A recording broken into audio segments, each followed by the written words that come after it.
4e jour, que tu bénis et que tu agrées.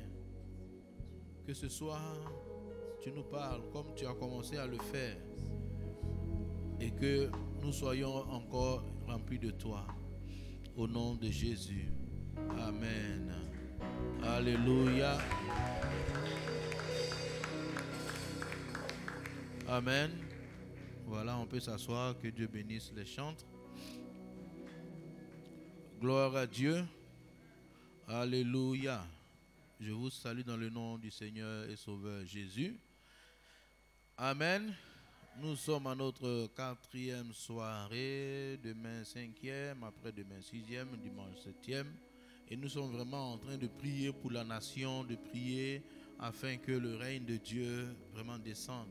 C'était la journée vraiment de la miséricorde. Demain, ce sera le feu qui consume les œuvres sataniques. Alléluia. Paul pouvait dire, je veux que nous puissions élever des mains pures, que les hommes prient en tout temps en élevant des mains pures vers le Seigneur. Amen. Quand les mains que nous élevons sont pures, la prière que nous adressons est aussi une prière puissante.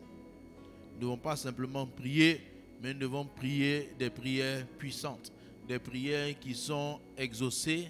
Nous ne devons pas simplement survivre, mais nous devons accomplir la mission que le Seigneur nous a assignée.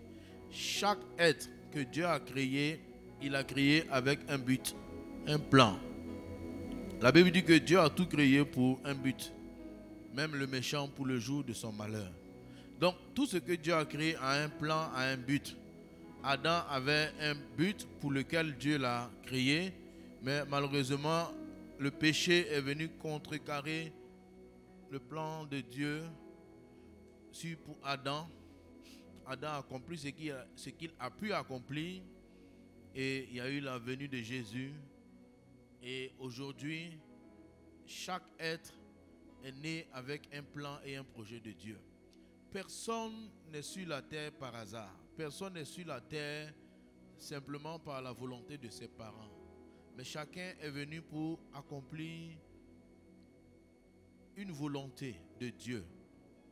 Et réussir à entrer et à marcher dans cette dimension, c'est réussir sa vie. Alléluia. Et donc, pour pouvoir réussir cette vie, nous sommes allés du côté de la marche avec le Seigneur, de la marche par l'esprit, de comprendre un peu comment l'homme vit, tout ça. Amen. Amen. Je vais baisser un peu le volume du piano. Alléluia. Donc, on a beaucoup parlé les premiers jours de l'homme, comprendre son corps. On a beaucoup insisté sur le corps, sur l'âme, sur l'esprit. C'est d'expliquer la chair et le corps. Parce que la compréhension de cette chose, en tout cas, ouvre les yeux. Il y a plusieurs chemins ou plusieurs moyens de s'en sortir en tant que chrétien. C'est un moyen. Mais si quelqu'un même décide de suivre le Saint-Esprit va naturellement le conduire dans cette dimension. Si quelqu'un décide d'obéir au Seigneur, alléluia, ou si quelqu'un imite quelqu'un qui a réussi, il va aussi s'en sortir dans la vie. Parce que la Bible dit que celui qui fréquente les sages devient sage. Donc, lorsqu'on imite quelqu'un qui a réussi dans la maison, dans le Seigneur, un homme de Dieu, on va emprunter les chemins, les habitudes, les attitudes et aussi l'onction qui est sur sa vie. Donc, il y a beaucoup d'éléments. Mais aujourd'hui, ou bien dans ce temps-là, j'ai voulu détailler un peu. Je sais que ce que nous avons dit n'est pas forcément simple à comprendre. Mais en même temps, ce n'est pas compliqué à comprendre. Amen. Mais il est important, en tout cas en tant que chrétien, de comprendre ces choses. Parce que quand on lit dans l'épître de Paul aux Éphésiens, je pense que l'enseignement qui est donné était un enseignement de base. Dans Éphésiens, ce n'est pas le texte de référence, mais je veux juste qu'on lise ça pour comprendre un peu. Et je suis toujours convaincu parce que Paul le dit dans Éphésiens.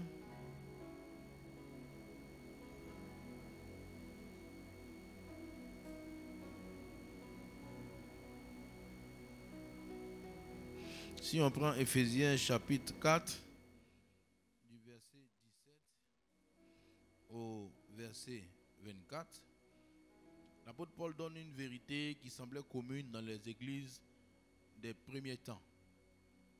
Car on a parlé le premier jour de l'apostasie, qui était la perte de la foi dans l'église.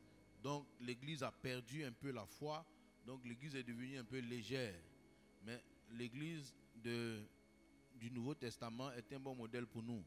Dans Éphésiens chapitre 4, à partir du verset 17, il dit: voici donc ce que je déclare dans le Seigneur, c'est que vous ne devez plus marcher comme les païens qui marchent selon la vanité de leurs pensées. Ils ont l'intelligence obscurcie, ils sont étrangers à la vie de Dieu et à cause de l'ignorance qui est en eux, à cause de l'endurcissement de leur cœur. Donc les païens, ils ont l'intelligence obscurcie et leur cœur est aussi endurci. Et Paul dit que les chrétiens ne doivent plus marcher comme les païens. Lorsqu'il dit vous ne devez plus marcher, ça veut dire qu'on peut marcher, mais on doit arrêter de marcher.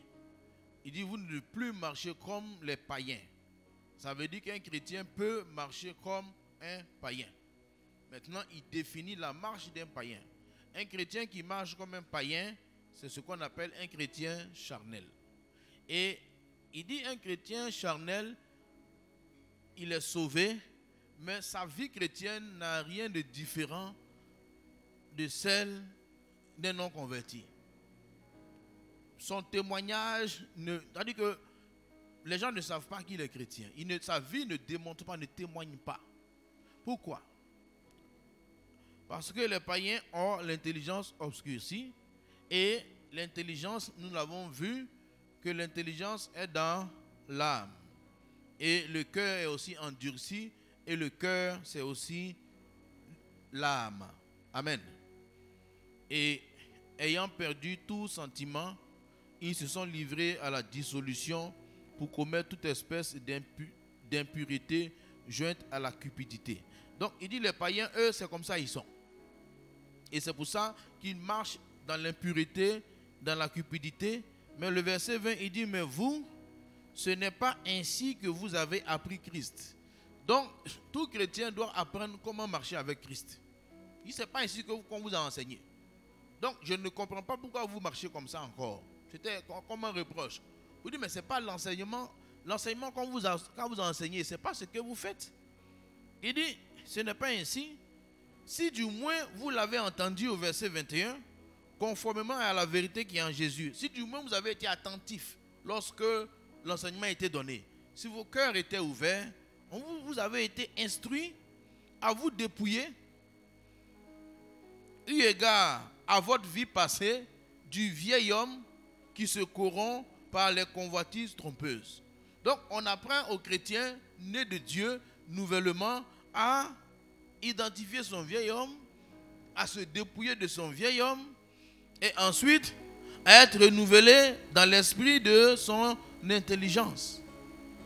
Et ensuite maintenant à revêtir l'homme nouveau. L'homme nouveau, en fait, revêtir l'homme nouveau, c'est l'âme qui accepte la vie de l'esprit ou qui accepte les instructions de l'esprit.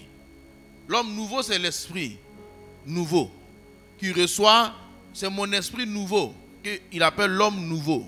Et mon esprit nouveau reçoit le Saint-Esprit qui m'enseigne la pensée de Dieu. Et mon esprit parle à mon âme pour dire, avant tu avais un cœur dur, avant tu avais une intelligence obscurcie, laisse-moi t'éclairer. Donc l'intelligence doit être renouvelée. Et je disais que le diable a accès à l'intelligence des païens, il a obscurci.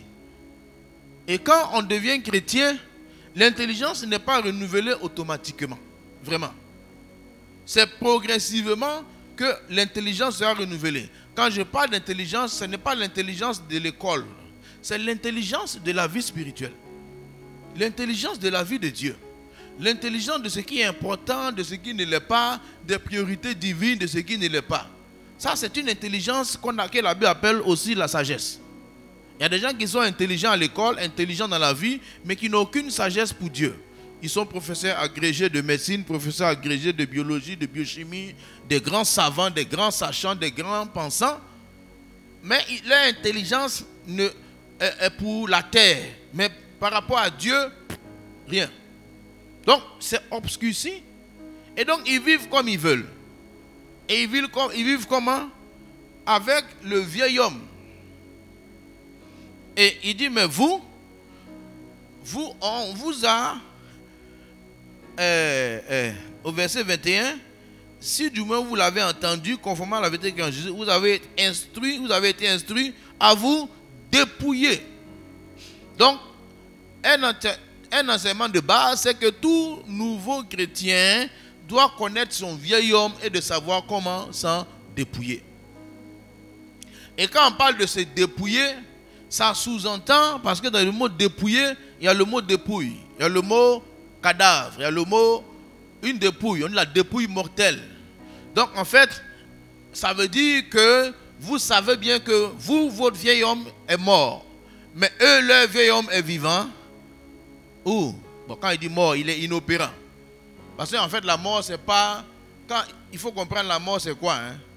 La mort, c'est pas la disparition, mais la cessation. Quand quelqu'un est mort sur la terre, il est vivant quelque part. Amen. Oui, son âme vit quelque part. Mais pour nous, on ne le voit plus. On ne communique plus avec lui. Mais il y a un endroit où il est, soit près de Dieu ou loin de Dieu. Donc la mort, ce n'est pas la disparition. C'est une coupure. Donc quand on dit que l'homme est mort, il ne faut pas comprendre qu'il est mort, qu'il n'a pas disparu. Mais il y a une séparation. Amen. Voilà. C'est-à-dire que on est mort à lui, il est mort à nous, on s'est laissé. Mais il vit. Mais c'est comme les morts là, ceux qui sont morts physiquement là, ils vivent quelque part. Mais seulement on ne peut pas communiquer à eux. Donc notre vieil homme, il est mort à nous, mais en vérité, il est vivant. Je ne sais pas si vous pouvez comprendre. Mais seulement, il n'a plus de pouvoir sur moi. Satan peut lui parler, l'utiliser, mais le lien qui était entre moi et lui a été brisé par Jésus à la croix, parce que Jésus l'a cloué sur la croix. C'est une activité spirituelle qui s'est passée. C'est la solution que Dieu a trouvée pour nous libérer de la source du péché. Parce que le péché entraîne la condamnation, le péché entraîne la mort, le péché empêche de grandir, le péché souille, le péché détruit. Donc, puisque le péché détruit, et personne ne peut s'en sortir s'il vit dans le péché, les païens, ils vivent, ils boivent, ils mangent le péché. Un chrétien né de nouveau, mais il peut continuer à vivre dans le péché, mais il peut aussi avoir la révélation et cesser de vivre dans le péché. Alléluia. Et cette révélation que nous sommes en train de donner, et nous l'avons dit maintenant que notre corps et le vieil homme, c'est comme les 5 sens. Les yeux, ça c'est un organe de vue. C'est l'organe, et la vue, c'est un sens. Les yeux voient, mais le vieil homme, on peut l'identifier comme l'interprétation que j'ai de ce que je vois, de ce que j'entends, de ce que je sens. Je ne peux pas mettre mes yeux en cause. Mes yeux n'ont pas de souci. Mais c'est comment j'interprète ce que je vois. Maintenant, le vieil homme, lui, il est corrompu. Il a une mauvaise interprétation de tout ce qui est vu. En fait, son interprétation est opposée à Dieu, à la volonté de Dieu et à la volonté de l'Esprit. Mais il est possible qu'un chrétien, Parce que le vieil homme, il est opposé à la volonté de Dieu et il s'attaque à notre âme. Si le vieil homme, c'est un rappel, si le vieil homme me dit au travers d'un regard anodin, d'un simple regard, souvent tu regardes quelqu'un simplement et la personne entend, il est en train de te mépriser par son regard. Parce qu'il y a des regards d'admiration, il y a aussi des regards de mépris, il y a aussi des regards d'indifférence. Ça s'appelle la communication non verbale. Mais il y a des fois, on peut regarder avec admiration et quelqu'un va prendre ça comme du mépris. Il y a des fois, on peut vouloir aider quelqu'un et il pense qu'on se moque de lui. Je me souviens, quand on était à Issia, on avait essayé d'aider un couple chrétien qui était des déplacés de guerre. Et tout ce qu'on a fait, la dame elle riait beaucoup.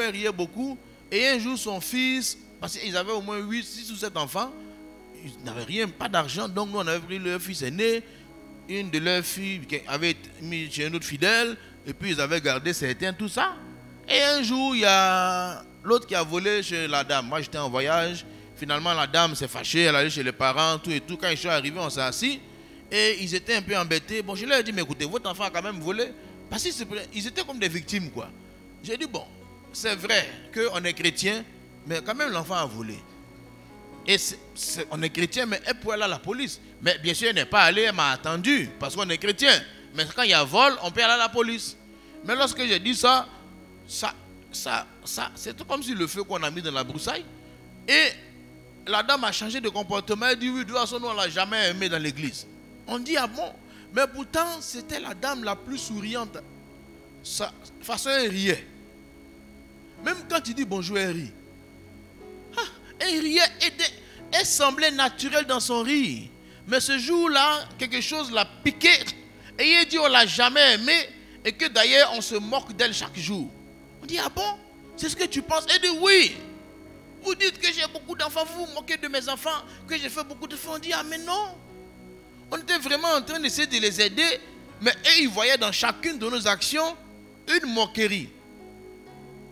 C'est pas nous qui avons le problème. C'est leur interprétation de nos actions. Le vieil homme, c'est la façon dont on interprète la vie. Et lui, la manière dont il est dérangé, il amène des mauvais signaux à notre âme. Parce que quelqu'un qui est là, qui pense qu'on se moque de lui, ça dit qu'il a un sentiment, un complexe d'infériorité. Il a un sentiment de rejet. Il se sent inférieur. Il ne se sent pas à sa place. Il va mal interpréter tout. Quel que soit ce que tu vas faire, tu ne pourras jamais le satisfaire. Maintenant, ça va contaminer son âme. Son âme aussi va prendre ça comme stigme. C'est comme le fer rouge qu'on met sur le bœuf. C'est marqué au fer rouge sur l'âme. Pap, c'est marqué. C'est là. Et finalement, ça devient comme nous. Mais en réalité, ce n'est pas nous parce que le péché est entré et le péché a entraîné la mort. La mort de quoi? La séparation d'avec Dieu et choses, les mauvaises pensées, les mauvaises actions, tout ça. Donc, lorsque les païens, eux, avant de connaître Jésus, on a été tous bombardés. Tout le monde a reçu des choses. Tout le monde a entendu des paroles. Tout le monde a vécu des situations qui lui ont mis mal à l'aise, qui ont endommagé l'âme. Maintenant, quand on devient chrétien, l'esprit est nouveau. L'âme vient avec ses blessures. Le corps, lui, il est là. Il n'est pas changé. C'est à la résurrection ou à l'enlèvement qu'on dit qu'on va ressusciter avec un corps glorifié. Oui. Notre corps attend son salut. Le salut de notre corps, il sera comme le corps que Jésus a eu à sa résurrection. Le corps que Jésus a eu, ce n'était pas un esprit, c'était un corps. Il marchait, en même temps il traversait les murs, en même temps il apparaissait. C'était un corps glorieux. Et chacun de nous a un corps glorieux qui va revêtir. Mais en attendant, on est obligé de vivre dans ce corps, mais ce corps abrite le péché. Vous comprenez? Mais quand je ne connaissais pas Jésus, le péché, le corps, tenait l'âme fermement. Alléluia. Amen. Un exemple. Bien.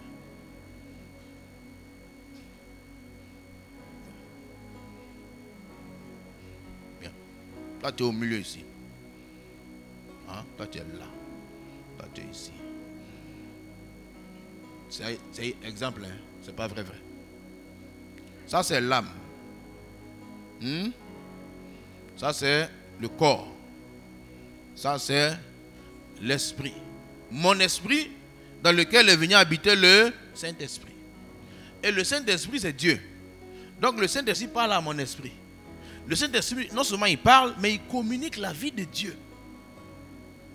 La vie, la paix, la joie, c'est ici. Quand j'étais païen, mon esprit était mort.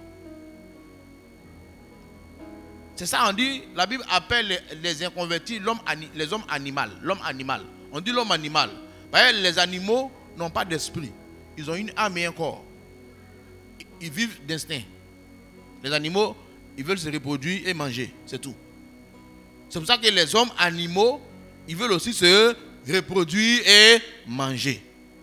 C'est des chercheurs de femmes et buveurs de boissons dans les maquis. Voici leur de vie. Tout l'argent qu'ils gagnent là, c'est pour ça. Passe pas à Dieu. Maintenant, un jour, par un miracle, et en ce moment, l'esprit est mort, l'âme est ici, le corps, lui, il est là. Quand Adam a chuté, il faut le ceinturer à la... Voilà. Quand Adam a chuté, il y a eu un mélange ici comme ça. Maintenant, Dieu, le péché, par la désobéissance, le péché est entré sur l'homme. Mais Dieu n'a pas mis le péché dans l'âme. Dieu a mis le péché ici, dans le corps. Oui. Parce qu'il sait comment il peut enlever après. Parce que le péché est rentré, on ne peut pas dire ça va disparaître. Dieu a mis le péché là. On dit qu'il a condamné le péché dans la chair. Donc quand le péché est là, celui-là maintenant, à cause du péché, est esclave de Satan. Tout ce que Satan lui dit, il fait. Et quand il fait,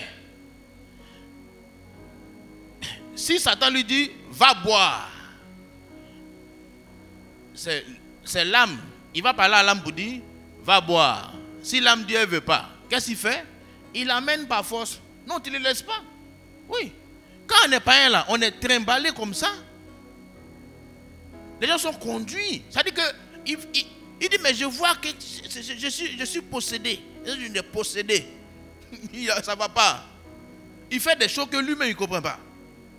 Il se retrouve dans des endroits, il est découragé. Même les païens qui ont un minimum de conscience, souvent, ils sont découragés. Oui, une fois j'ai regardé un documentaire, les gens qui avaient tourné les films pornographiques, là, et tous, beaucoup se suicident. Ça se convertit. Hein? Parce que le fait même que le corps de péché les amène à se dénuder, là, et puis ils vont coucher avec n'importe qui, ça bombarde tellement leur âme, que finalement, à un moment donné, même dans le païen, là, l'âme est tellement découragée qu'il se donne la mort. Et donc, quand Jésus vient, l'esprit qui était mort, Jésus le ressuscite. Et il l'amène ici, et l'esprit tient maintenant une main ici, à l'âme. Lui là, lui il est ténèbre. Jésus vient couper, et il enlève. Il le met à côté. Il n'attrape pas. Lui il ne peut pas attraper, il est là. Mais lui il peut tenir pour donner la vie. N'est-ce pas? Mais lui, ce qu'on a fait, on a coupé. Donc on peut dire, il n'y a plus de relation. Il est mort pour lui. Mais il n'est pas mort. Il est à la croix, mais il vit. Mais, comme avant il me tenait, c'est comme s'il est mort, parce qu'il n'est plus lié. Quand on dit que l'homme est mort à Dieu, l'homme vivait. Mais c'est parce qu'il n'a pas de relation avec Dieu. Sinon les deux vivent. Lui et puis Dieu vivent. Les païens là, ils vivent, Dieu vit. Mais on dit qu'ils sont morts à Dieu. Ils n'ont pas de relation. Mais on dit vous êtes morts au péché, mais vivants pour l'esprit. Alléluia. Mais lui qui est là, Satan a vu que son élément qui faisait que l'homme désobéissait à Dieu là, on l'a mis de côté. Mais avant qu'il ne quitte, il a habitué celui-là à beaucoup de choses. Oui. Il a été habitué. A dit au moins Jésus a coupé là. Si c'était un ivrogne, le jour où il s'est coupé, mon frère, disait un homme qui n'a jamais fait un péché là, même si le problème c'est difficile qu'il fasse ça. Si, tu vois, ça dit quelqu'un qui n'a jamais fumé par exemple. Tu vois, il y a des chrétiens qui retrouvent ils vont fumer. C'est qu'ils fumaient avant. Sinon, un homme qui n'a jamais fumé depuis il est né, quel problème il va avoir pour fumer? Il peut pas fumer. Parce que dans son pain même là, c'est pas arrivé. Donc, c'est-à-dire que ça n'a laissé aucune trace en lui. C'est difficile que ça vienne. C'est ce qui a été avant qui a été là. Et ça dépend. Il y en a, on dit tu ne vaux rien. Il y en a, on dit tu tiens bon à rien. Il y en a, c'est la colère. D'autres, c'est le mensonge. D'autres, c'est des stigmates. L'âme est endommagée. Et donc, Jésus dit, l'Esprit du Seigneur est sur moi parce qu'il m'a pour guérir les cœurs brisés. En d'autres termes, guérir l'âme. C'est ça que David dit, l'Éternel est mon berger. Il restaure, il guérit. Il vient arranger. Comment il arrange? Par lui. Lui, il communique. Toujours. Il guérit. Comme perfusion. Comme perfusion. Voilà. Perfusion. Perfusion. Il est en perfusion. Il est en communion. La vie entre. Si c'est palu, on met un médicament de palu, ça entre. Si c'est méningite, on met antibiotique. Tu vois, c'est que tout, Jésus connaît tout ce qui est mélangé. Mais lui, comme il était habitué à longtemps à faire les choses, même dans son chrétien, c'est son habitude. C'est ça Paul dit. Les vieilles habitudes, là, il faut s'en dépouiller. Alléluia. Tu dis, mais c'est un moi. Il dit, oui, mais celui qui te faisait faire ça, là, il est parti. Maintenant, il y a un nouveau qui est venu qui peut te communiquer autre chose. Donc, dépouille-toi et attache-toi au nouveau. Il dit à vous dépouiller et à revêtir.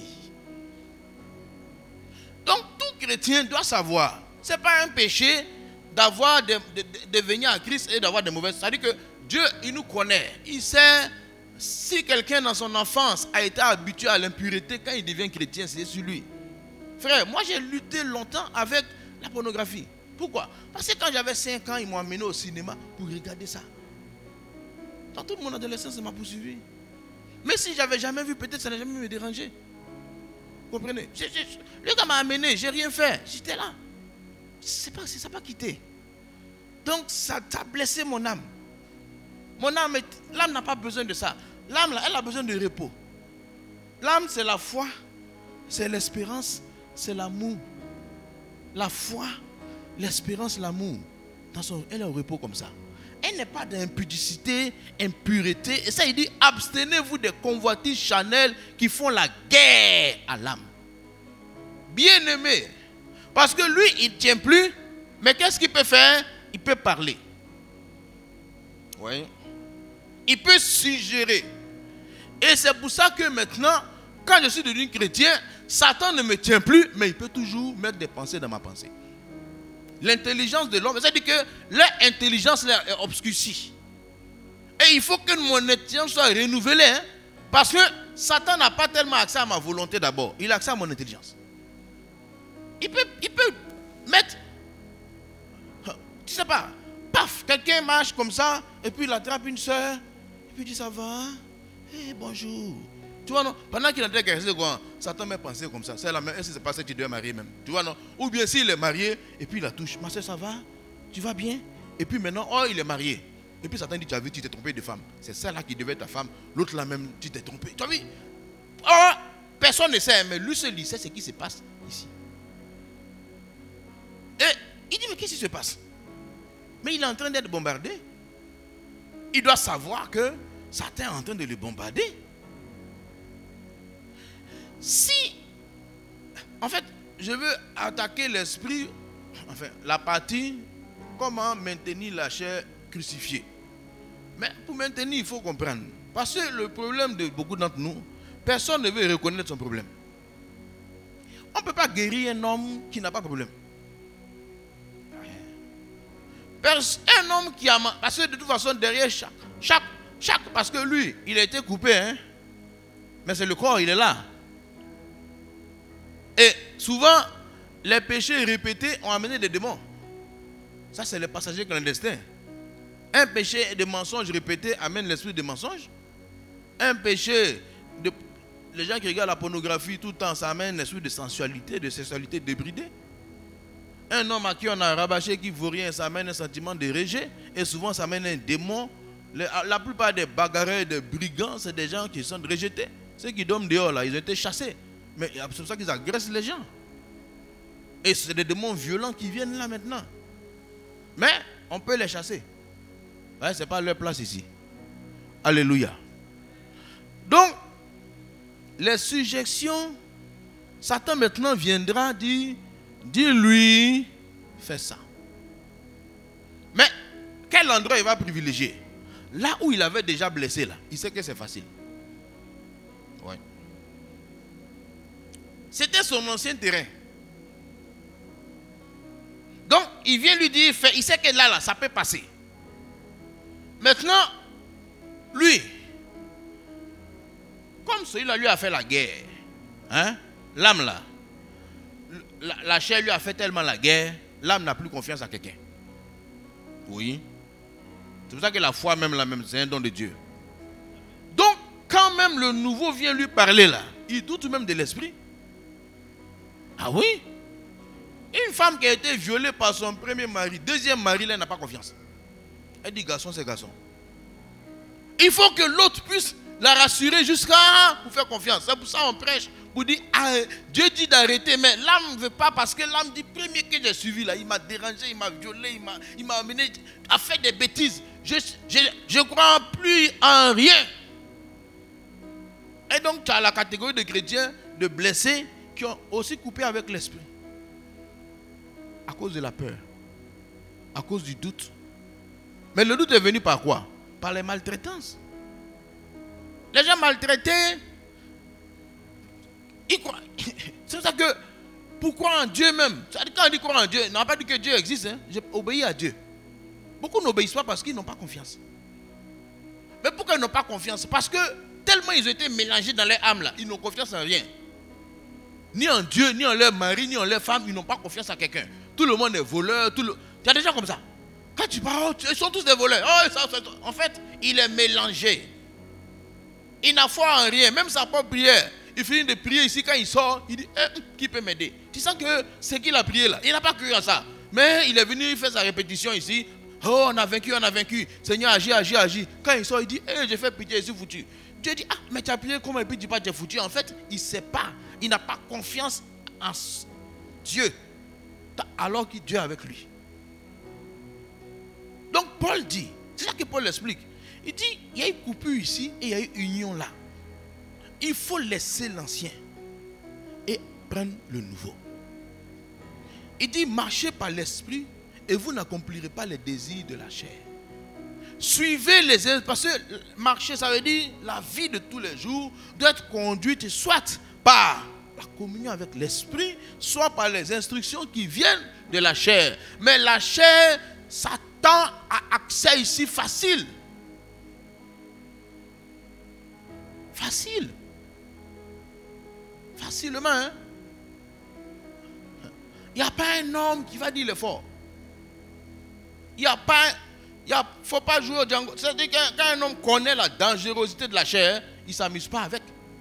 C'est pour ça que quand on dit, par exemple, deux fiancés, n'allez pas jeûner et prier vous deux la nuit à 22h. Il dit non, pasteur, c'est pour notre avenir. Je dis oui, pour votre avenir, même restez loin. Je dis non, c'est mon frère. Vas-y. Lui là, il ne connaît pas frère. Lui là, attends, il y a des enfants qui ont violé leur maman. Il y a des frères qui ont violé leur soeur. Le corps n'a aucun... Le corps dans son mélange là, même des bébés, ça dit qu'il est fou, même dangereux. si l'homme ne connaît pas la dangerosité du corps, et il s'amuse avec, c'est ça qui fait rétrograder certains. Parce que il pense que non, comme il est chrétien, là, tout va bien. On dit oui, tu es chrétien, mais lui qui est à côté, il peut te parler, il peut t'influencer, et il avait cette trace en toi. C'est comme quelqu'un qui était ton copain avant. Il peut t'influencer. Plus qu'un homme qui ne t'a jamais connu. Mais tu n'es pas obligé de le suivre. C'est ça qu'il faut comprendre. Mais il faut savoir que la chair est dangereuse.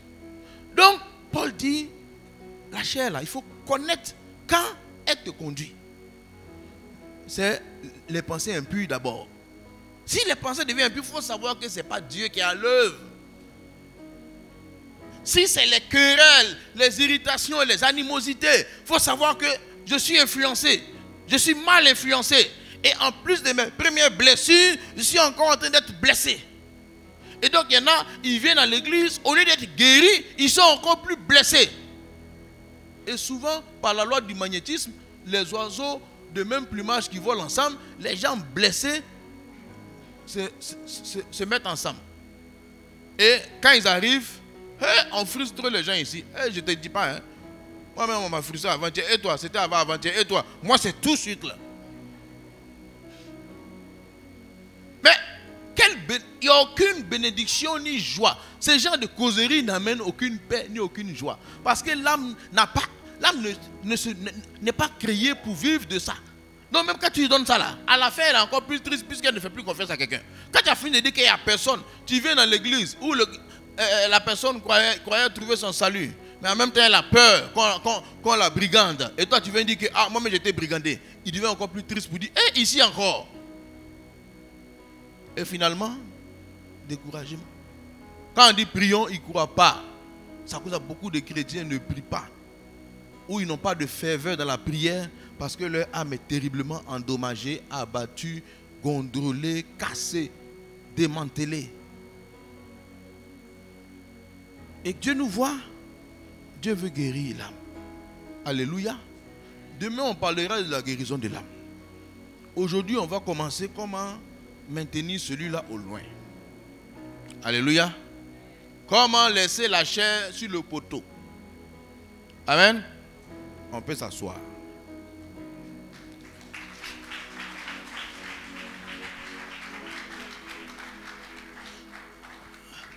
Comment maintenir, Paul dit, j'ai été crucifié avec Christ et la Bible dit que ceux qui sont à Christ ont crucifié leur chair avec ses désirs et ses passions. La première étape pour maintenir sa chair sur le poteau, c'est de prendre conscience du combat spirituel.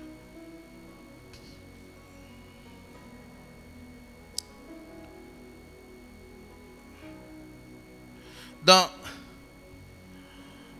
la parabole du fils prodigue, le fils était près de son père et il a quitté la maison familiale pour vivre en indépendant.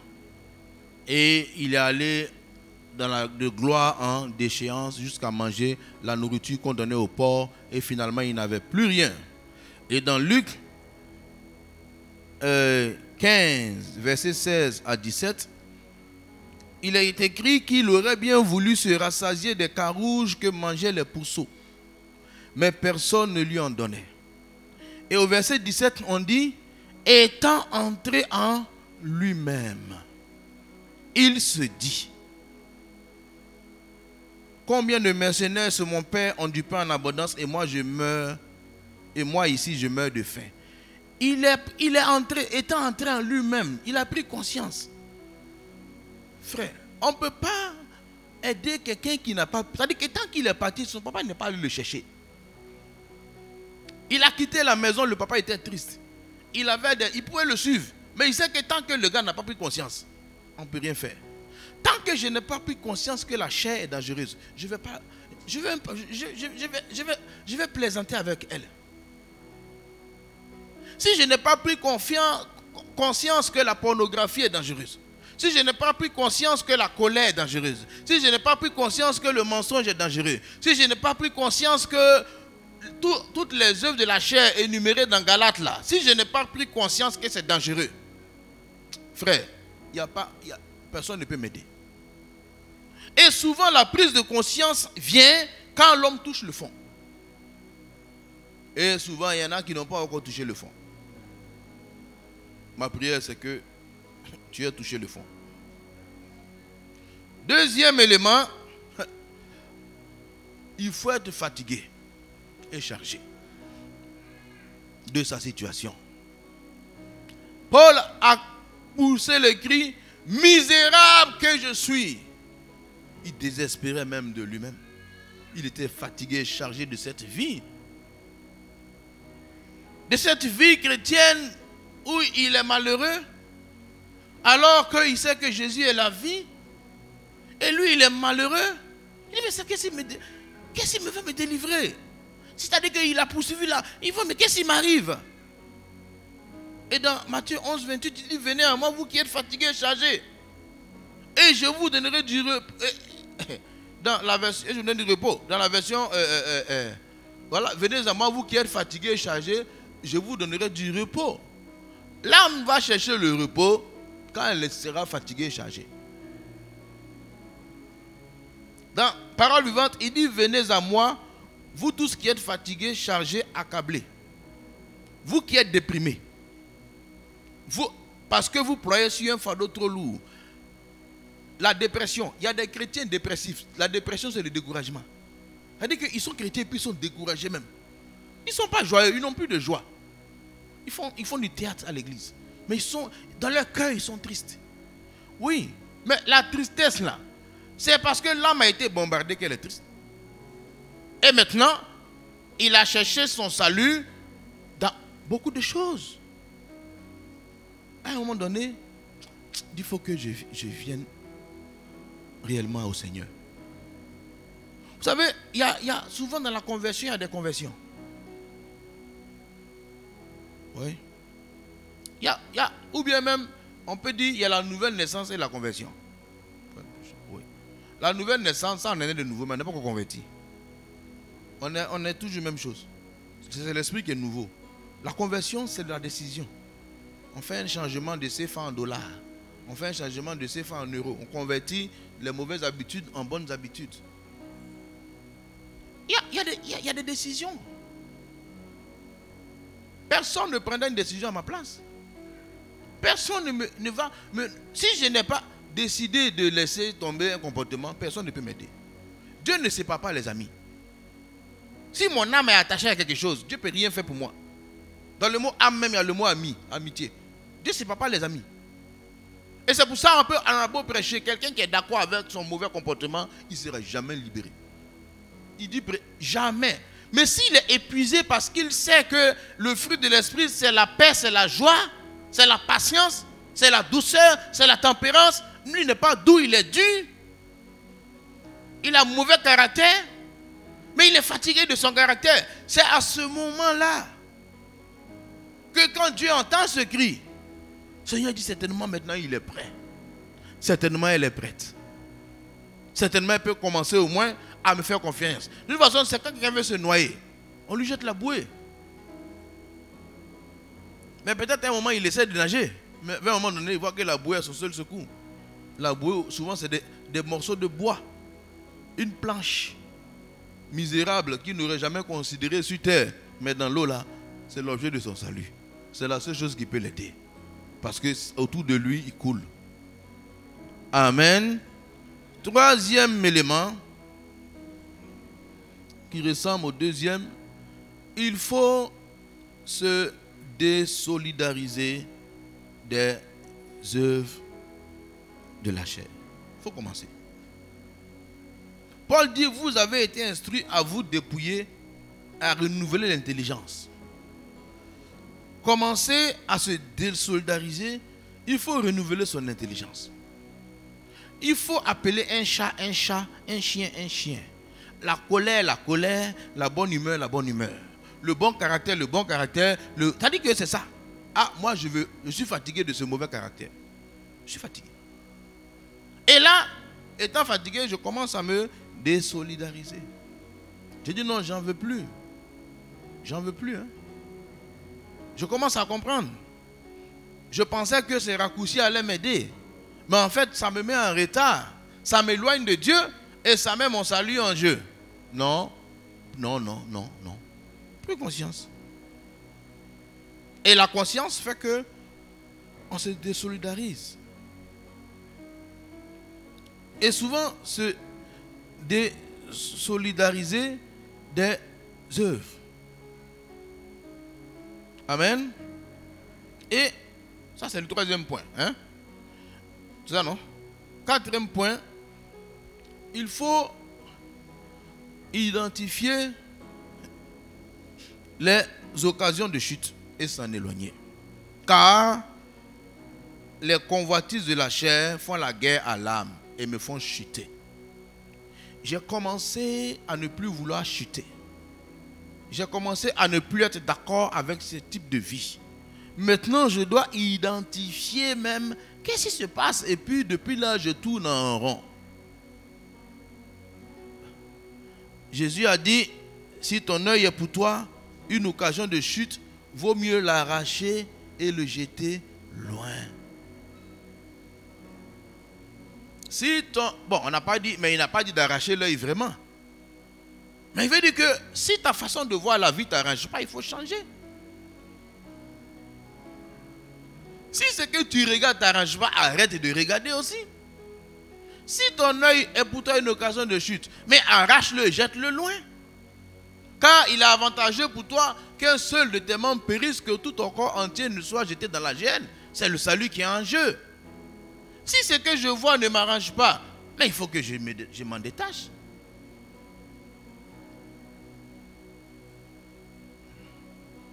Si ça, occasion de chute, occasion de chute, c'est-à-dire que ça, là, quand ça commence, on sait où ça finit.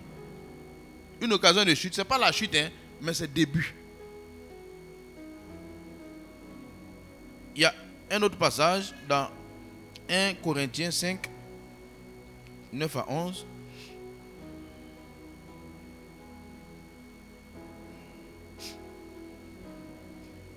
Il dit, je vous ai écrit dans ma lettre de ne pas avoir de relation avec les impudiques. On continue.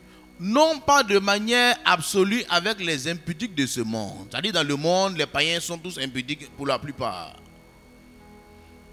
Ou avec les cupides et ravisseurs ou les idolâtres. Autrement, ils nous feraient sortir du monde. Donc, on vit avec des collègues qui vivent mal. Ça, ce n'est pas un problème. Il dit, mais, on continue. Maintenant, ce que je vous ai écrit, c'est de ne pas avoir des relations avec quelqu'un qui, se nommant frère, est impudique ou cupide ou idolâtre ou outrageux ou ivrogne ou ravisseur, de ne même pas manger avec un tel homme. Quand tu vois des chrétiens qui se promènent avec des rebelles, non, tu ne peux pas. C'est-à-dire que c'est une occasion de chute pour toi. Chaque fois que vous vous croisez là, vous vous laissez là, il ne te laisse pas bon sentiment. C'est-à-dire que quand vous vous laissez, tu n'as plus la foi.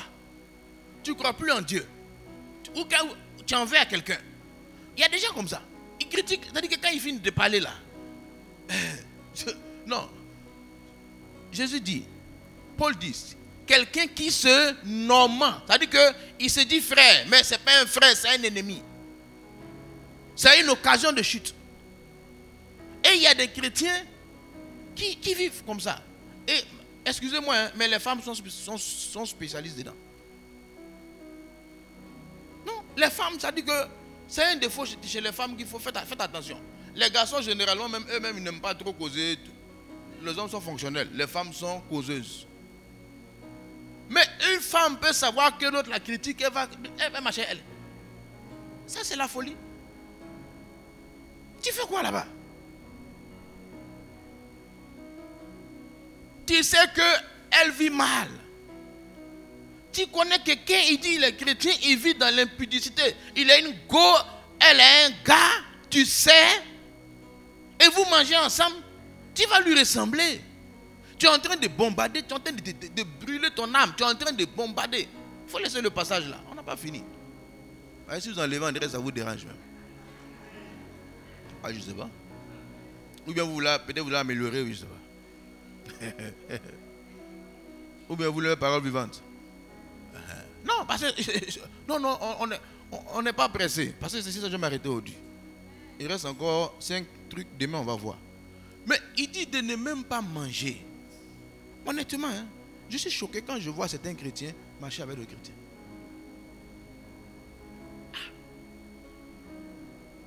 Quelqu'un t'a montré sa couleur. Quand tu es arrivé à l'église, il t'a pris, il a critiqué 4 personnes en 2 minutes.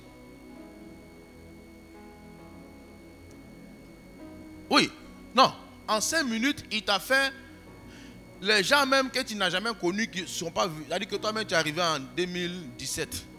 Non, on est là depuis 2013.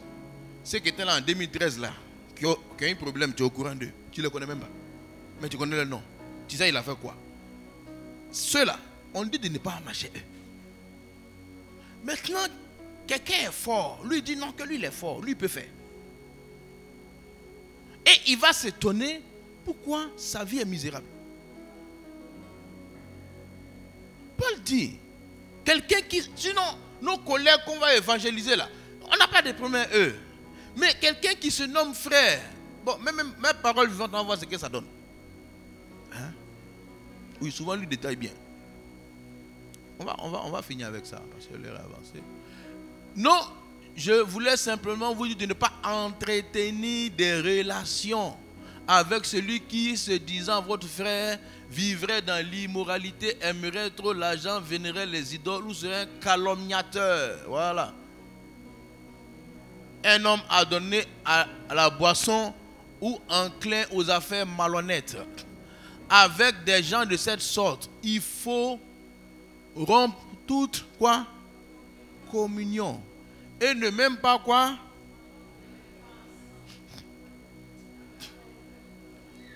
Vous partez.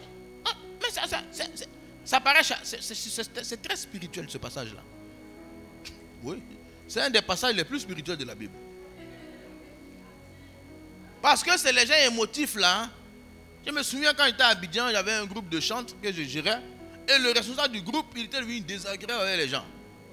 Il était devenu désagréable, il parlait mal aux... J'ai dit, c'était le cœur massif. Hein? Et le responsable était désagréable. Mais moi j'étais responsable de tous les départements parce qu'on m'a dit, bon lui là, il veut faire un cœur massif, c'est un frère, tu vas encadrer ce mouvement. J'ai dit ok, donc quand il a fait l'appel, moi j'ai fait les entretiens, tout ça, je ne sais pas chanter, j'ai suivi. Donc c'était le responsable. Mais lui il régnait, donc il s'aimait la zizanie dans le groupe.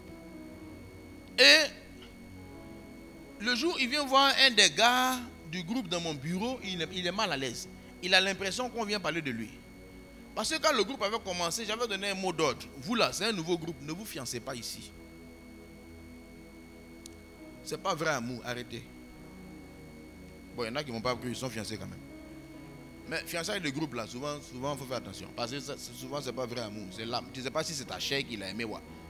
Ton âme, ouais. Ton esprit, tu ne sais pas. Bref, c'est pas ça là. Mais, dans sa zézéhu, un jour, il allait maintenant se plaindre de moi chez le pasteur que oui, moi. Donc, il allait faire, j'ai dit, j'ai souri, j'ai dit, bon, mon frère, tu n'es plus responsable. Ouais, ton cœur là, ça ne peut pas marcher. Tu te comportes, j'ai dit, ton cœur n'est pas bien. Tu gardes rancune. Tu ne peux pas supporter ce poste là. C'est un poste où il faut avoir un cœur large. Mais tu es fâché avec tout le monde. Tu leur parles mal, pourquoi? Moi-même, si tu me critiques, ça ne me dit rien. Ça, c'est mon macaroni. Non, ça ne me dit rien. Vraiment, ça ne me dit rien. Même si on dit que quelqu'un ne m'aime pas, Dieu m'aime, ça me suffit. Vraiment, l'amour de Dieu est suffisant pour moi. Donc, quand tu m'aimes ou tu ne m'aimes pas, je fais quoi ça? Et puis, on connaît l'amour des hommes, c'est comme l'amour de l'Afrique Africa. Ça finit vite. Maintenant, quand je dis je vais l'enlever là, j'ai réuni les responsables du groupe pour dire Olivier, je vais l'enlever. Il y en a qui disent, hé pasteur, pourquoi? J'ai dit, ce n'est pas parti politique. Hein. On n'est pas d'un parti politique. C'est votre âme, vous voulez mettre. Ils vous maltraitent ici. J'ai dit, je l'enlève bien. Eh non, ils ont mis leur âme dedans. Et je suis que quand je l'ai enlevé, il y en a qui ont dit que moi aussi injuste. Ils sont allés marcher à lui. Voilà, c'est déjà comme ça. Ça dit qu'ils sont émotionnels. Ceux qu'on est en train d'aider là, non, ils trouvent que le pasteur est trop dur. Donc nous, on va aller l'aider. Mon frère, Dieu dit même de ne pas manger avec des gens comme ça.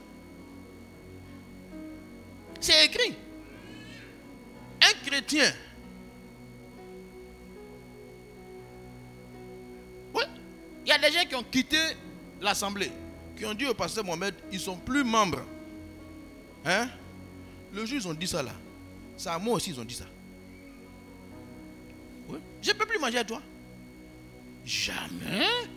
Même tes bipés, même ça ne peut pas marcher. Mais quand on a eu les sons, ils ont des groupes WhatsApp où ils se causent. Et ils se causent avec d'autres qui sont avec nous.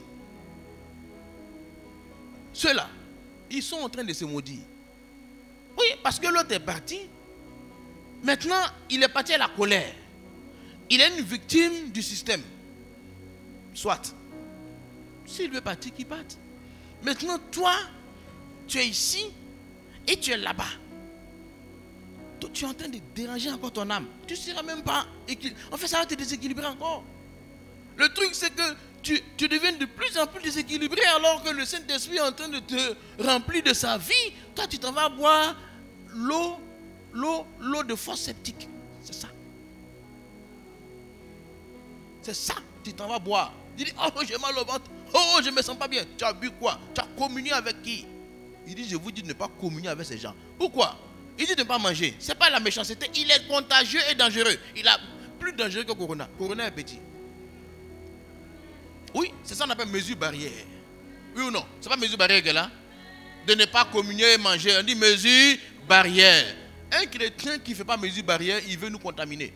Et toi même, on va te dire, il faut le suivre là-bas. Bon, c'est l'amour. Moi-même, je sais ça, je ne m'occupe pas de ça aussi. Chacun n'a qu'à vivre sa vie, ça ne me dit rien. Ben, merci quelqu'un est responsable, moi je lui dis. Oui, les responsables, généralement, moi, je ne sais pas midi à 14h. Si quelqu'un est contre moi, il est parti, je devrais aller t'appeler. Il dit, ah, on n'a qu'à d'accord. Dans la guerre, on doit savoir qui est avec toi, qui n'est pas avec toi. Oui, dans la guerre, on dit, si tu vois quelqu'un, tu ne sais pas si c'est un ami ou un ennemi, il faut tirer. C'est ça, non? Oui, quand tu es comme ça et puis il vient, tu ne sais pas si c'est ton gars ou c'est pas ton gars. Pao! Le temps de savoir, tu vas mourir. Donc, un homme, tu as dit que toi tu es avec moi, il ne sait pas où tu es. Pao! Mais, tu savais que être loyal là, c'est pas facile. Hein? Les gens loyaux, quand ils marchent ensemble, ils s'édifient.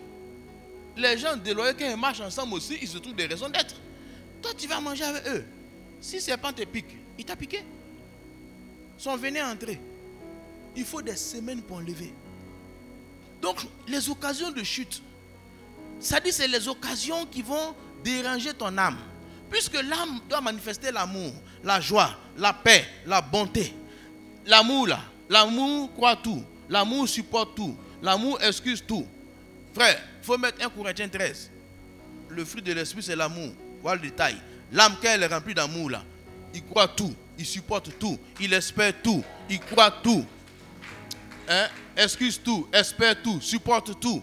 On continue. Ça, c'est une âme restaurée qui est comme ça. L'amour ne périra jamais. Bon, il faut mettre parole vivante. PVV. Voilà, lui, il est un peu chose. C'est lui second, il a mis charité. C'est pas charité, on dit amour. C'est pas la même chose. Ok, on continue. Non. Va un peu plus haut. Remonte encore. Voilà. Laisse là, laisse. L'amour couvre tout. C'est ce que ça veut dire? Ça dit que même si on dit, tu as vu, il m'a parlé mal. Tu dis non, peut-être il était fatigué. Ça on dit que l'amour en toi. Il m'a parlé mal. Ah, toi aussi. Bonne arrivée. Ton âme est blessée. Ton âme est dérangée, c'est pour ça que tu parles comme ça. Sinon, une âme restaurée couvre. Couvre. C'est naturel pour une âme restaurée de protéger les gens. Il couvre. L'amour couvre une multitude de fautes. Vrai amour. Non. Il va toujours dire, mais tu as vu, non? Il est contre moi. Tu dis, non, peut-être il ne s'est pas bien réveillé. Tu sais, c'est comme ça. Oh. Tu n'aimes pas causer lui, mais ça montre qu'il te guérit. L'amour couvre tout. L'amour souffre. L'amour endure. L'amour pardonne. C'est quel amour? C'est quand l'esprit, c'est l'esprit qui donne ça à l'âme. Hein? Ce n'est pas quelque chose de naturel. Quand l'âme est guérie, là, il est perfusé. Quand on donne perfusion, là, c'est quelque chose qui vient de dehors pour entrer dans ton corps. C'est la même chose. Que le Saint-Esprit me met l'aiguille pop dans mon âme et me donne les bons trucs. Il me donne vitamine couvre tout. Vitamine pour souffrir sans murmurer. Vitamine pour endurer les choses. Vitamine de pardon. Vitamine de passer au-dessus des fautes d'autrui. Vitamine de faire confiance à l'autre. Hein? Quand le Saint-Esprit voit que tu n'as plus confiance, il te met la vitamine de confiance aux autres. Là, on sait que tu as été restauré. Tu fais confiance aux gens facilement. On dit, toi, tu fais vite confiance. Oui, c'est parce que Dieu m'a guéri. Toi, tu n'as pas confiance, va te faire soigner. Tu dis, je dis oui, tu es malade. Quelle maladie? Ton âme est malade. L'âme est remplie d'amour. Elle a confiance. Et attendre le meilleur de lui, c'est espérer sans faillir, sans jamais abandonner. C'est savoir tout porter, tout surmonter. C'est l'état normal d'une âme guérie. Donc quand quelqu'un crucifie la chair, c'est pour atteindre cet état-là. Tout état qui est contraire à ça veut dire que l'âme est malade. Et pour que l'âme soit malade, il faut arrêter de la souiller. Parce que ça ne sert à rien de nettoyer si l'eau sale rentre toujours. Ah oui? On va te prêcher la bonne parole. Tu vas aller boire l'eau de fosse septique. C'est comme si on est en train de prêcher dans un désert. Bon, va au verset 6. Bon, va au verset 8, je vois. Ok, bon, donc c'est le verset 7 qui est bon. Amen. Vous comprenez? Regardez, c'est pas 1 Corinthiens 13 là. C'est notre température. Tu sais, quand on met tes thermomètre dans. Actuellement, c'est pistolet. C'est ça, non? Sinon, avant, on mettait sous aisselle, ou bien dans la bouche, ou bien par derrière. Moi, on dit que c'est pas derrière même qui donne la vraie mesure. C'est ça, non, docteur? Oh oui, c'est pas pourquoi on ne met plus par derrière maintenant. Mais c'est les bébés, on donne par derrière. Un vieux, on ne peut jamais accepter ça. Jamais je vais accepter ça. Donc on fait pistolet, kip. Quand on doit faire kip, ta température là, c'est ça. La température est normale. Mais on fait pip, 40 de fièvre. Manque de pardon, manque de temps. Mon frère, va prendre les comprimés, les vitamines. On va sous perfusion. Va communier avec le Saint-Esprit. Va communier avec Jésus. Il va te remplir de son amour. Il va te remplir de sa joie. Il va guérir tes blessures. Il va guérir ton âme.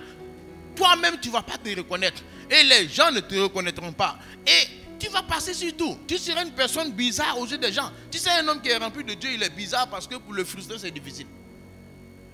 C'est très difficile de le frustrer et de le mettre en colère. On dit, mais pourquoi il ne se fâche pas? Mais parce que l'amour de Dieu le remplit. Quand quelque chose remplit quelque chose là, quand tu as pu, c'est pas ça qui sort. Si tu as rempli l'éponge d'un liquide rouge, qu'on appuie l'éponge, c'est ce qui va sortir. Si je suis rempli de l'amour de Dieu, pousse-moi, appuie-moi, insulte-moi, critique-moi, c'est l'amour qui sort.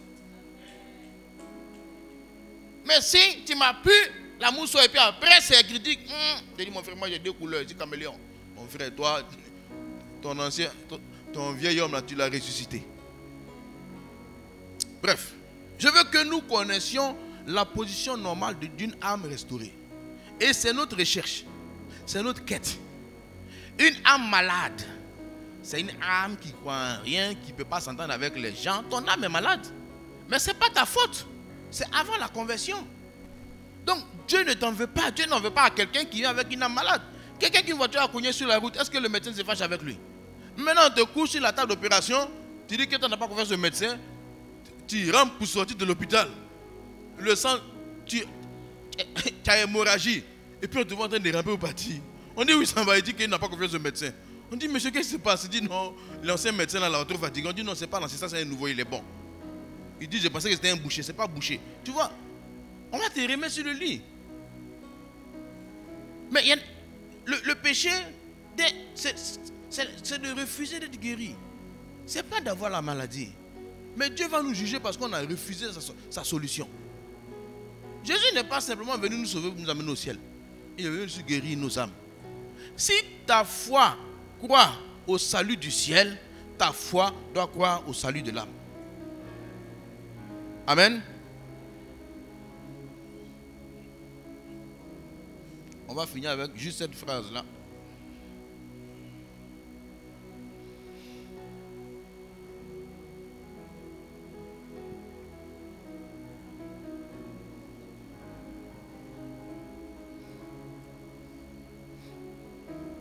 Jacques 1, verset 21.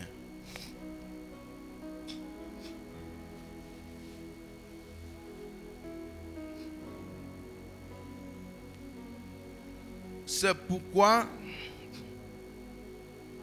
rejetant toute souillure, tout excès de malice, recevez avec douceur la parole qui a été plantée en vous et qui peut sauver vos âmes. Il parle de qui? Il parle des chrétiens. Ça, ce n'est pas le salut du ciel. Hein. C'est le salut pour que la malice, tout ça là s'en va. Il faut recevoir la parole de Dieu pour que ton âme, mon âme soit sauvée. L'esprit est sauvé. L'âme est en train. Et, vous savez, la façon dont, si jamais quelqu'un meurt avec son âme gondrolée, c'est comme ça qu'il va aller au ciel. Hein. Il sera gondrolé en haut là-bas. Et il y a le village des gondrolés là-bas. Il y a le village des améliorés. Il y a le village des chocos. Sur la terre, tu as tout fait. Mais il n'y a pas de magie. L'état dans lequel Dieu va nous trouver, c'est dans cet état où on va aller. Mais c'est pour ça qu'on dit qu'il faut hâter, il faut se préparer. Il faut mettre la version parole vivante et puis on va achever avec ça. Mais c'est important la restauration de l'âme.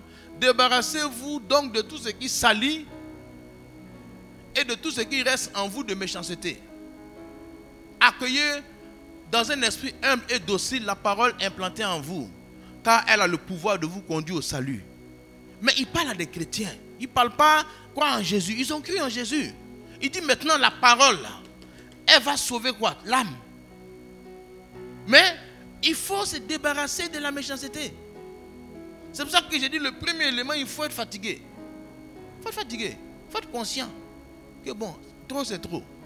Et maintenant, quand l'âme est guérie, si des démons étaient venus s'accrocher, la délivrance sera facile.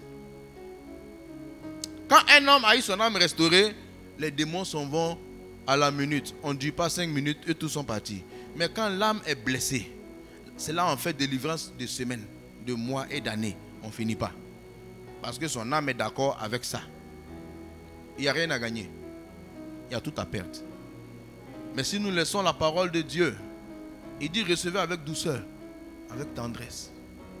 Parce qu'elle est guérie. Alléluia. Donc, on va récapituler. Premier point, pour maintenir la chair crucifiée.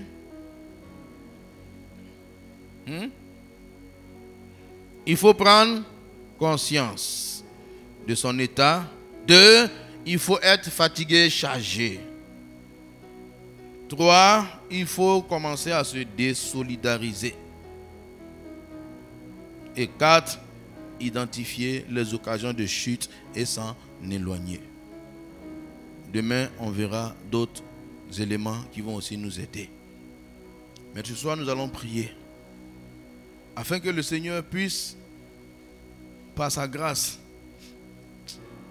apporter le salut de notre âme et la guérison de notre âme. Hier, je lisais que Jean dit, je souhaite que tu prospères à tous égards comme prospère l'état de ton âme. Plus notre âme prospère, plus nos poches aussi peuvent être remplies. La prospérité financière, la prospérité des hommes, le fait d'avoir beaucoup d'amis, beaucoup de personnes, c'est beaucoup lié à l'état de notre âme. C'est pour ça qu'il dit que ton âme là va déterminer le reste.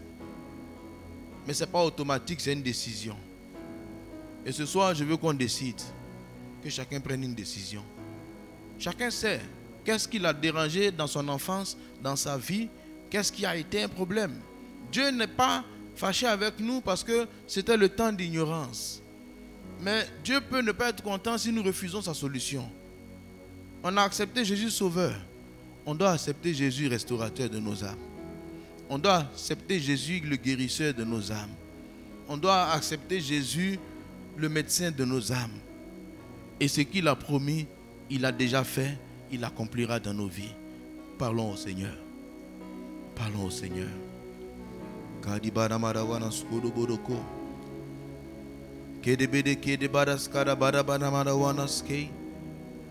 Alidi wanas kodo bodo bodo kodi babakara badas kedi mama.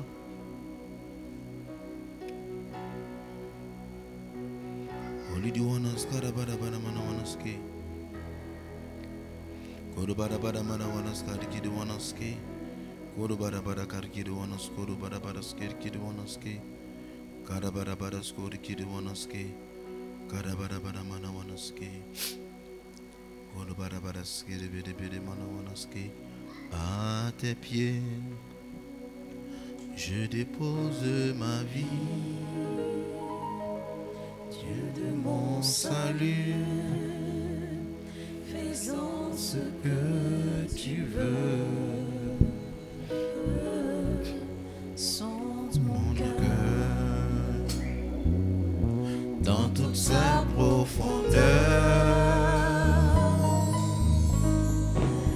Désir le plus ardent est de te plaire.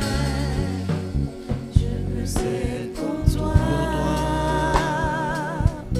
te ressembler. Je voudrais que ma vie montre à tous combien de fois tu es fidèle, purifie mon âme.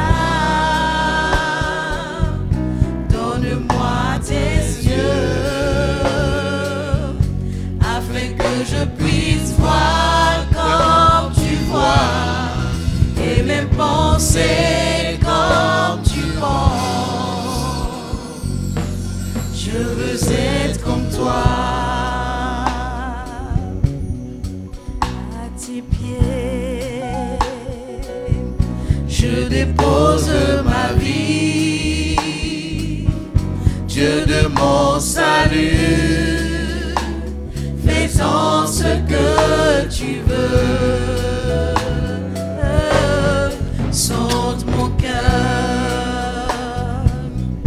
dans toute sa profondeur. Mon désir le plus ardent est de te plaire. Je veux être comme toi, ressembler. Je voudrais que ma vie montre à tous combien de fois tu es fidèle, purifie mon âme. Donne-moi tes yeux afin que je puisse voir comme tu vois et même penser comme tu penses. Je veux être comme toi, penser comme toi. Je veux être comme toi, réfléchir comme toi, réfléchir pour toi, parler comme toi, parler comme toi. Je veux être comme toi, parler comme toi, marcher comme toi, penser comme toi, réfléchir comme toi. Oh Seigneur, oh Yahweh, aide-moi. Je veux être comme toi, parler comme toi, marcher comme toi, penser comme toi, réfléchir comme toi.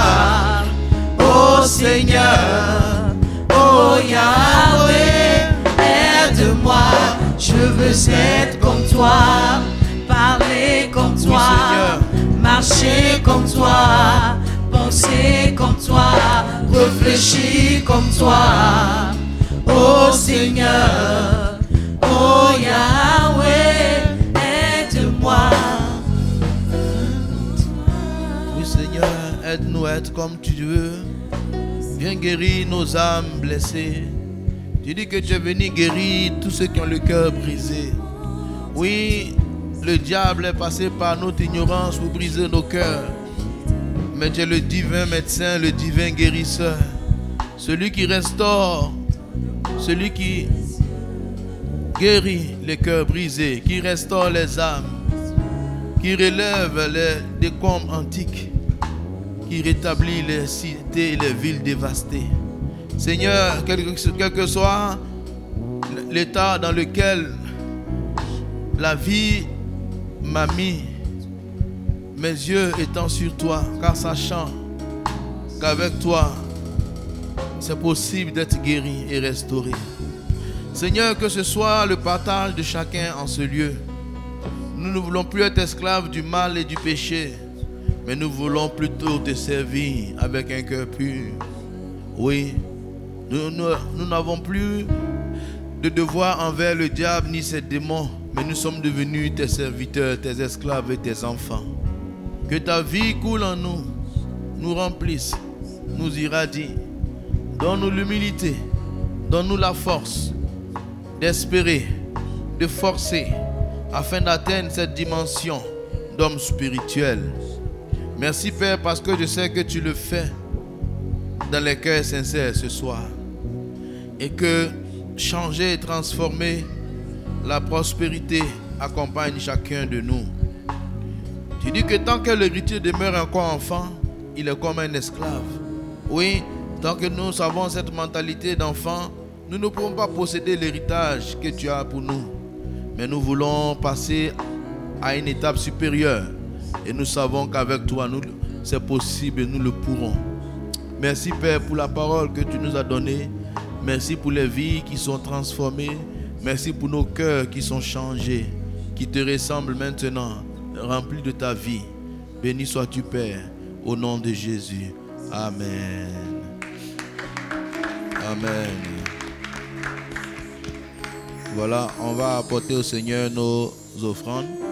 Je rappelle que demain, entre midi et 2, nous serons là pour le midi de gloire. Voilà, ça sera retransmis en direct. Donc, pour ceux qui peuvent venir, c'est libre et gratuit. Voilà, on va apporter au Seigneur nos offrandes et nos dîmes.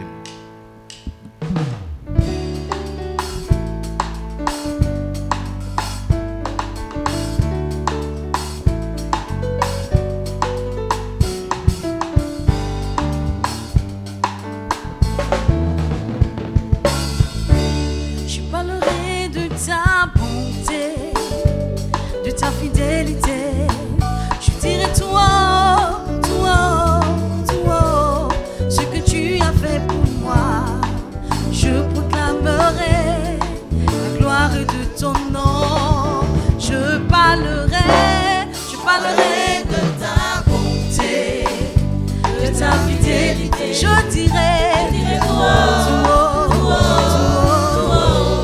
ce que tu as fait pour moi. Je proclamerai la gloire de ton nom. Nous allons prier, bien-aimés frères, pour les offrandes. Nous te rendons grâce et nous bénissons ton nom, Père, pour toutes ces offrandes et ces dîmes que nous avons pu apporter, ô Dieu de gloire, dans ta maison. Père, que ta bénédiction soit notre partage dans le nom de Jésus et que ces offrandes servent à l'avancement de ton œuvre au nom de Jésus. Amen. Alléluia. Alors demain, sur le coup de 5h, 6h, chacun chez lui à la maison, alléluia, pourra prendre ce rendez-vous, pourra aller dans la présence de Dieu afin d'élever encore la voix vers le Seigneur pour toutes ces paroles fortes que nous avons entendues. Alléluia. Toutes ces clés qui nous ont été données ce soir, nous irons dans la présence de Dieu et prier avec cette bonne sémence que nous avons reçue, sans toutefois oublier les sujets de prière qui nous ont été donnés dans le livret de jeûne. Alléluia. Voilà, nous allons prier demain, c'est le feu. Quelqu'un dit le feu. C'est le feu pour détruire toutes les œuvres de l'ennemi dans les nations, alléluia, dans l'église même, alléluia, dans nos familles, nous allons consumer toutes ces œuvres qui n'honorent pas le Seigneur, amen. Alors sur ce, nous allons nous tenir tous debout pour la prière de fin.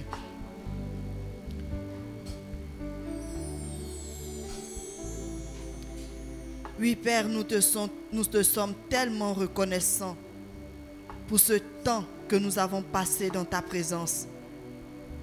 Merci parce que tu as guéri nos cœurs ce soir. Merci parce qu'à la lumière de ta parole, chacun a reçu sa part.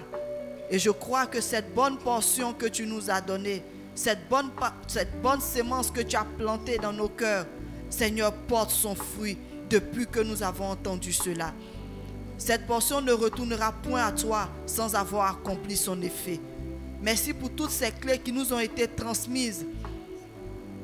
Merci parce que, ô Dieu de gloire, nous allons les utiliser à bon escient. Nous allons glorifier ton nom. Nous allons pratiquer toutes ces clés afin que la chair n'ait plus le dessus sur nous, mais que nous puissions la tenir clouée à la croix dans le nom de Jésus. Béni sois-tu pour ta présence qui nous a irradiés, qui nous a inondés, qui nous a lavés et purifiés. Raccompagne chacun de nous à la maison et accorde-nous la grâce de nous retrouver encore demain pour le midi de gloire. Au nom de Jésus, j'ai prié et tout le monde dit Amen.